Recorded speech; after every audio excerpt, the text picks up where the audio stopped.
جناب محمد حنفیہ سے ملاقات محسن البقا میں ہے جب اہل بیت شامی غم انجام دے کر مدینہ کی طرف آئے اور مدینہ کے نزدیک پہنچے تو بشیر بن جزلم امام سید سجاد کے حکم سے مدینہ میں وارد ہوا اور اہل مدینہ کو اہل بیت کی آمد کی اطلاع دی تو ہر وقت آہو فریاد اور گریا و زاری وا حسینہ وا غریبہ وا شہیدہ کے بین کرتے ہوئے مرد و زن چھوٹے بڑے حقیر و شریف ننگے سر ننگے پاؤں جوک در جوک مدینے کے دروازے کی طرف روتے ہوئے نکلے. خصوصاً بنی ہاشم کے رشتہ دار مستورات اور مرد بڑے غموندو اور گریا ازاری میں ڈوبے ہوئے تھے.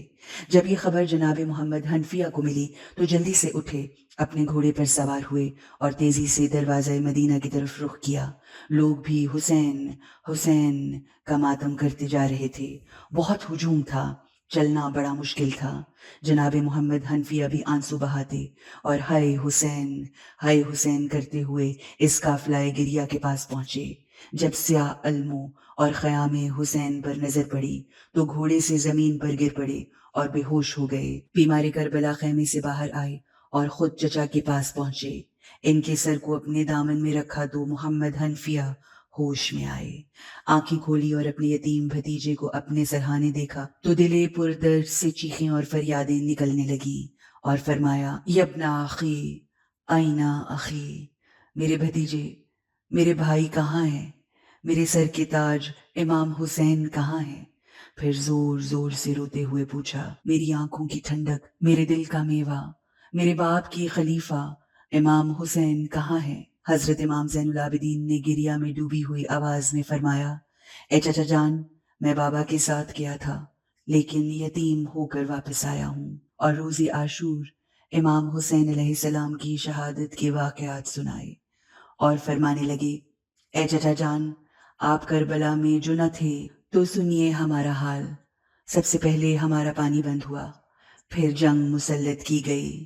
صبح سے ظہر تک میرے بابا کے اصحاب شہید ہو گئے. پھر بنی ہاشم کے 28 جوان یکے بعد دیگرے شہید ہوئے. تیروں، تلواروں، خنجروں اور نیزوں سے ان جوانوں کو، جن کی مثال دنیا میں نہ تھی، کہ جسموں کو ٹکڑے ٹکڑے کر دیا اور سب خاکی کربلا میں غلطاں ہو گئے. میرے بابا بھی تنہا رہ گئے. میدان جنگ میں وہ بہت پیاسے تھے اور پیاسے ہی شہید ہوئے. پھر شام و کوفہ کے راستے کے مصائب بیان کرتے رہے اور محمد بن حنفیہ اپنے سر و سینہ پر ماتم کرتے رہے. آخر ایک بار رو کر فرمایا، اے بھائی حسین، مجھے اس بات نے بہت دکھی کر دیا ہے کہ آپ مدد مانگتے رہے اور کوئی آپ کی مدد کو نہ آیا. حل من ناصر ینصرنا کے استغاثے بلند کرتے رہے اور کسی نے نصرت نہ کی. تمام مصائب سے یہ دکھ مجھے کھائے جا رہا ہے. کاش میں کربلا میں ہوتا اور اپنے بھائی پر اپنی جان قربان کرتا. خدا آپ کے قاتلوں پر لعنت کرے. پھر جناب محمد حنفیہ اپنی بہنوں کے پاس آئے تو عورتوں میں قیامت کا شور و غم اور گریہ بلند ہوا اور محمد حنفیہ کی نظر جناب زینب کبریٰ پر پڑی تو ان کو نہ پہچانا، کیونکہ بہت زیادہ صدمے، مصیبتیں اور دکھ دیکھنے سے چہرے کا رنگ بدل گیا تھا اور بال سفید ہو گئے تھے. لہٰذا محمد حنفیہ نے تعجب سے پوچھا، انتی اختی، کیا آپ میری بہن زینب ہیں؟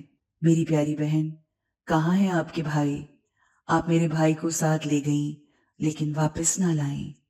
بی بی نے جواب دیا، میرے بھائی حسین کو غربت میں ایسے شہید کیا گیا کہ ان کا بدن مبارک کربلا میں خاک و خون میں غلطاں ہو گیا. مختصراً محمد حنفیہ واپس گھر آئے اور اپنے گھر کا دروازہ بند کر لیا اور 3 دن گھر سے باہر نہ نکلے.